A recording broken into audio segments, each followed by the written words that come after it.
খাদ্যের প্রয়োজন হয়। কিসের প্রয়োজন হয়? খাদ্যের প্রয়োজন হয়। খাদ্যের প্রয়োজন হয়। আর ওই খাদ্যটা রান্না হয় গাছের পাতার মধ্যে। সুবহানাল্লাহ বলেন। আমাদের রান্নার কাজে যেভাবে পানির প্রয়োজন হয়, একটা গাছ বেঁচে থাকার জন্য পানির প্রয়োজন হয়। এই গাছটা পানি সংগ্রহ করে কিভাবে? এই গাছটা পানি সংগ্রহ করে তার মূলের মাধ্যমে, শিকড়ের মাধ্যমে। এই পানিটা ফিল্টার হয় পাতার মধ্যে। সুবহানাল্লাহ বলেন। ব্যাখ্যা করলে অনেক লম্বা ব্যাখ্যা, ডাক্তারি পরিভাষা, বিজ্ঞানীদের একটা পরিভাষা আছে, সেগুলো বললে আপনারা বুঝবেন না। যে কথাগুলো বুঝবেন সেই কথাগুলো সহজ করে বলছে এখানে। এই শিকড় পানি সংগ্রহ করে পাতার মধ্যে এসে ফিল্টার হয়। গাছের যতটুকু প্রয়োজন পাতা থেকে পুরো গাছের ডগার মধ্যে, ঢালের মধ্যে সমস্ত জায়গায় সাপ্লাই করে। কিন্তু একটা শিকড় অতিরিক্ত পানি সরবরাহ করতে পারে। এই অতিরিক্ত পানিটাই বাষ্প হয়ে আবহাওয়ার মধ্যে ছড়িয়ে যায়, সেখান থেকে আমরা নিঃশ্বাস গ্রহণ করে আমরাও বেঁচে থাকি। কিন্তু শীত মৌসুমে একটু আবহাওয়াটা শুষ্ক হওয়ার কারণে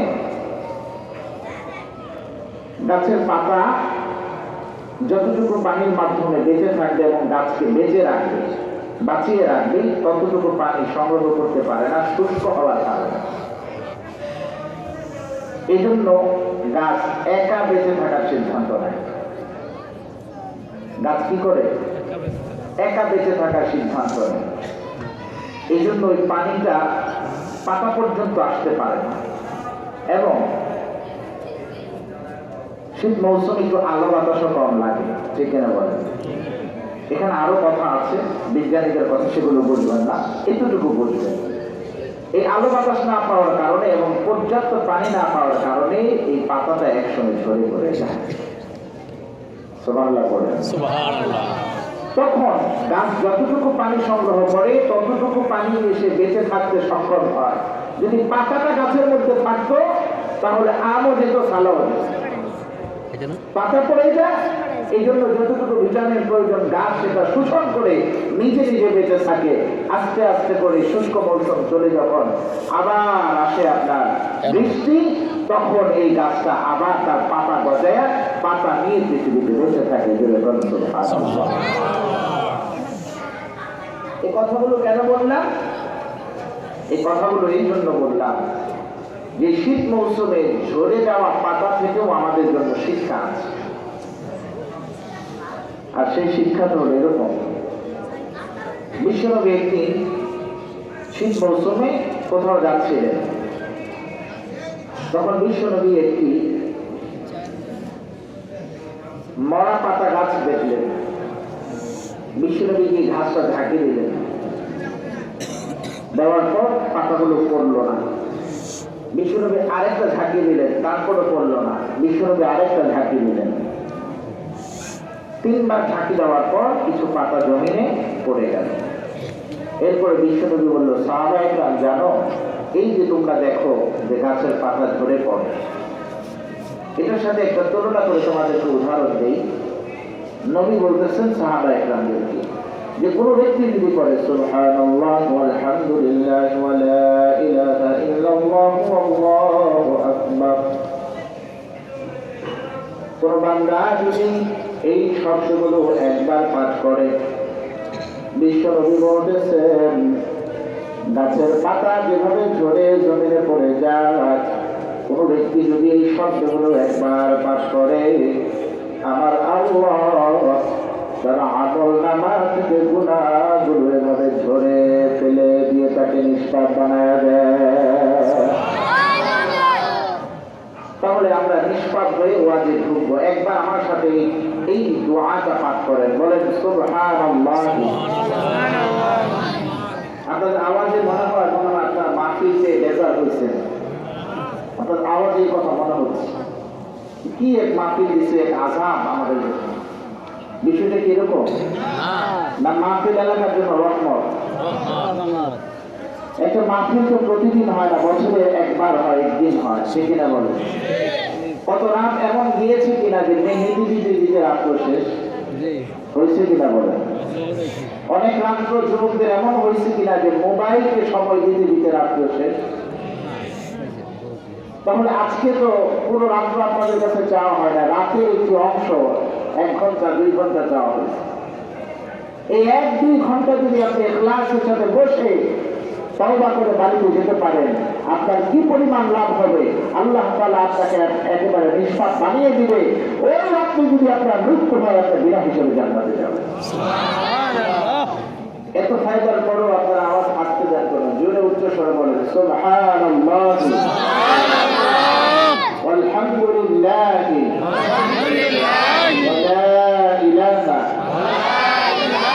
ইল্লাল্লাহু আল্লাহু আকবার। আমরা বলি আমিন। কারণ বিশ্বনবীর হাদিস সাক্ষী দেয়, আমরা এই বাক্যগুলো পাঠ করার কারণে আল্লাহ তাআলা গাছের ঝরে যাওয়া পাতার মতো আমাদের গুনাহগুলো আল্লাহ তাআলা আমাদের আমলনামা থেকে ঝেড়ে ফেলে দিয়ে আমাদেরকে নিষ্পাপ বানিয়ে দিয়েছে। এই আমরা রাখা যায় কি যায় না? হাদিসে আছে ঈমান বাইনাল খাউফি ওয়াল রাজা, ভয় এবং আশার সমন্বয়ের নাম কি? ঈমান। হযরত ওমরকে জিজ্ঞেস করা হয়েছিল, এই ওমর বলো তো, পুরো পৃথিবীর মানুষ জাহান্নামে যাবে, একজন যাবে জান্নাতে, সে কে? পুরো পৃথিবীর মানুষ কোথায় যাবে? জাহান্নামে, একজন কোথায় যাবে? জান্নাতে যাবে। হযরত ওমরকে এই কথা জিজ্ঞেস করার পর হযরত ওমর বলে, আমার আশা জাগে ওই ব্যক্তিটা আমি হব। এরপরে পাল্টা প্রশ্ন করা হলো যে সমস্ত মানুষ জান্নাতে যাবে, একজন মানুষ যাবে জাহান্নামে, বলো তো সেই ব্যক্তিটাকে? হযরত ওমর বললেন, আমার ভয় হয় না জানি সেই ব্যক্তি আমি হয়ে যাই। তাহলে একদিকে হযরত ওমরের জান্নাতের আশা আছে, অন্যদিকে জাহান্নামের ভয় আছে। এই জন্য আমরা আশা করতেই পারি যে এই বাক্যগুলো পাঠ করার কারণে আল্লাহ আমাদের গুনাহগুলো মোচন করে দিয়েছে। ঠিক কিনা জোরে বলেন? এই জন্য গুনাহ ধরে যাওয়ার পরেও যদি কেউ মাটির উঠা বসা করে, নিঃসন্দেহে বুঝতে হবে তার মধ্যে শয়তানের ওয়াসওয়াসা আছে। ঠিক কিনা জোরে বলেন? এই জন্য আমরা কেউ উঠা বসা করবো না, আমরা এখানে একেবারে আখির মোনাজাত পর্যন্ত বলবো। রাজি আছি ইনশাআল্লাহ? 1-2 জন রাজি না, সবাই রাজি? সবাই একটু হাত উঁচু করে আল্লাহকে দেখান, 2টা হাত টান টান করে উঠান, আমার দিকে তাকান, এইভাবে করেন, হাতের মুষ্টি বাঁধেন, আবার খুলেন, আবার বাঁধেন, আবার খুলেন, আবার বাঁধেন, জবানে করেন আল্লাহু আকবার, আর দিকে করেন আল্লাহু আকবার। তাহলে হাত উঁচু করে আমরা জানান দিলাম যে আমরা হলো তৌহিদি জনতা, আমরা হলো কালিমাওয়ালা, আমরা হলো কোরআন প্রেমী, আমরা হলো ইসলাম প্রেমী, আমরা মাহফিলে এসেছি, শয়তান আমাদেরকে ধোঁকা দিতে পারবে না ইনশাআল্লাহ। আমরা ইমানের বলে বলিয়ান হয়ে আখিরে মুনাজাত পর্যন্ত বসে গুনাহ মাফ করার বাড়িতে যাবে ইনশাআল্লাহ। আল্লাহ আমাদের ইনশাআল্লাহ কবুল করে আমিন। এই বাংলাদেশ, এটা একটা দেশের নাম, ঠিক না? এই দেশ আমার দেশ, ঠিক না জোরে বলেন? এই দেশকে নিরাপত্তা দেওয়ার জন্য 3টা বাহিনী আছে। কয়টা বাহিনী আছে? 3টা বাহিনী আছে। একটাকে বলা হয় একটা হলো আপনার স্থলপথে নিরাপত্তা দিচ্ছে, আরেকটা জলপথ নিরাপত্তা দিচ্ছে, আরেকটা আকাশ পথে নিরাপত্তা দিচ্ছে। ঠিক আছে জোরে বলেন? আকাশ দিয়ে যেন আমাদের দেশকে কেউ আক্রমণ না করতে পারে, জলের মাধ্যমে নদী বন্দর দিয়ে যেন আমাদের দেশকে আক্রমণ না করতে পারে, স্থলবন্দর দিয়ে যেন আমাদের দেশকে আক্রমণ না করতে পারে, এই জন্য 3 বাহিনী নিরাপত্তা দিতেছে আমাদেরকে। ঠিক আছে? আচ্ছা বলেন তো, একটা দেশ যদি নিরাপত্তা দিতে 3 বাহিনীর প্রয়োজন হয়, আমি যে ঈমান আনয়ন করেছি, আমি যে ইসলাম নামক বটবৃক্ষের ছায়ার মধ্যে আছি, এই ইসলামকেও সুরক্ষা দেওয়ার জন্য একটা মুজাহিদ বাহিনীর প্রয়োজন আছে না নাই? জোরে বলেন আছে না নাই? এই জন্য প্রত্যেক মাহফিল থেকে আমাদের হাতে হাত রেখে এই শপথ বাক্য পাঠ করতে হবে যে বাংলার জমিন যেভাবে 3 বাহিনী নিরাপত্তা দেয়, প্রত্যেক এলাকায় পাড়া মহল্লাতে আমরা মুজাহিদের দুর্গ গড়ে তুলব। আমাদের এই এলাকার মধ্যে নয়, এই জেলার মধ্যে নয়, বাংলাদেশের মধ্যে যদি কেউ ইসলাম নিয়ে ছিনিয়ে খেলতে চায়, তাদের আমরা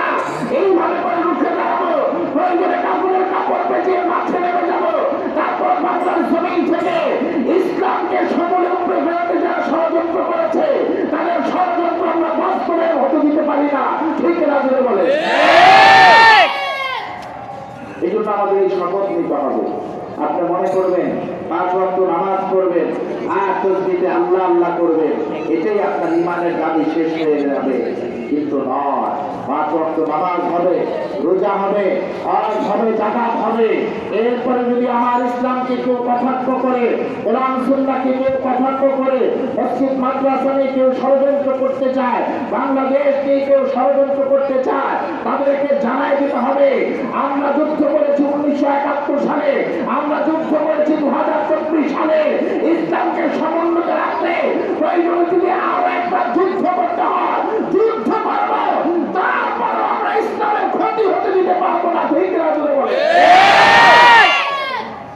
আল্লাহ তাআলা আমাদেরকে বোঝার তৌফিক দান করুন, সকলে পড়ে আমিন।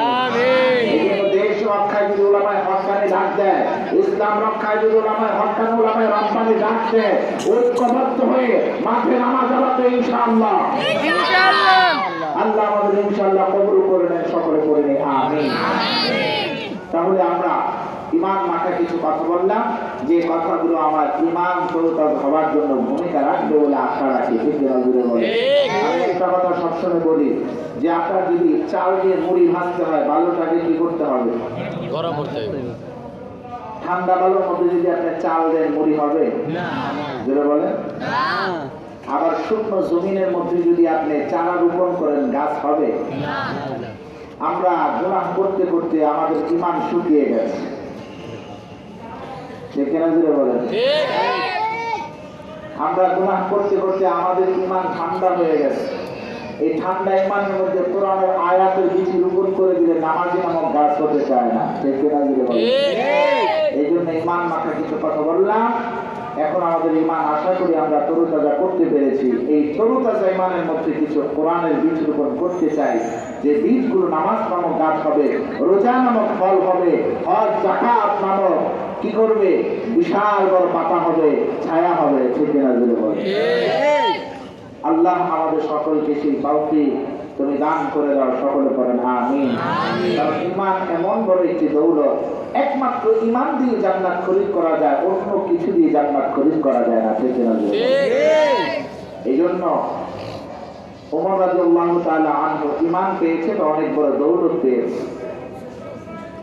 আর আবু জাহেল, আবু লাহাব, উতবা, সাইবা ঈমান পায় নাই, দুনিয়া পাইছে, মূলত কিছুই পায় নাই, ঠিক না জোরে বলেন। এই জন্য আমরা অনেক সময় মোনাজাতে দুনিয়ার সম্পদ চাই, আল্লাহ 5 তলা বাড়ি দাও, 10 তলা বাড়ি দাও, 3টা ফ্লোর দাও, 6টা ফ্ল্যাট দাও, বলি কি বলি না? এগুলো চাওয়ার চেয়ে বড় চাওয়া হবে আল্লাহ ইমানের উপর অটল রাখো, ইমানের সাথেই মৃত্যু দিও, ঠিক না জোরে বলে। এজন্য আমরা 1 সেকেন্ডের জন্য যেন ইমান না হারা হয়ে যায়, আল্লাহ আমাদেরকে আমৃত্যু ইমানের উপর অটল অবিচল থাকার তৌফিক দান করুন, সকলে পড়ি আমিন। আপনারা আগে পরে আমার আলোচনা যারা শুনেছেন আর শুনবেনই না কেন, আলহামদুলিল্লাহ আপনাদের এই মাহফিলে খুব সম্ভবত 6 বছর যাবৎ আলোচনা করতেছি, ঠিক না জোরে বলেন। আপনাদের সাথে একটা হৃদয়ের সম্পর্ক হয়ে গেছে, ঠিক নয় কি বলে? এই জন্য হৃদয়ের দাবি থেকে এসেছি। আজকে আমার মাহফিল ছিল সিরাজগঞ্জ, কিন্তু সেই মাহফিলও আমি যাইনি। না যাওয়ার পেছনে কারণ হলো যে যেই এলাকার মানুষ 6 বছর ধরে আমাকে স্মরণ করতেছে, আমাকে ভালোবাসা বিতরণ করতেছে, আমারও উচিত তাদেরকে ভালোবাসা বিতরণ করা, ঠিক না? আর আগে নিজের ঘরকেই ইসলামের পথে রেখে জাহান্নাম থেকে বাঁচাতে হবে, ঠিক না জোরে বলেন। আমি তো আপনাদের এই নারায়ণগঞ্জেরই একজন, ঠিক না জোরে বলেন। আলহামদুলিল্লাহ সেই রিয়াদ মোহাম্মদ চৌধুরী বাজারের সাথে আমার 2টো মাদ্রাসা আছে।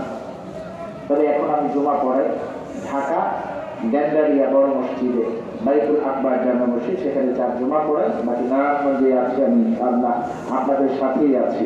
আল্লাহ তাআলা আমাদের সকলকে কাঁধে কাঁধ মিলিয়ে ইসলামের কাজ করার তৌফিক দান করুন, সকল করে দিই আমিন। খেয়াল করে দেখেন মেম্বার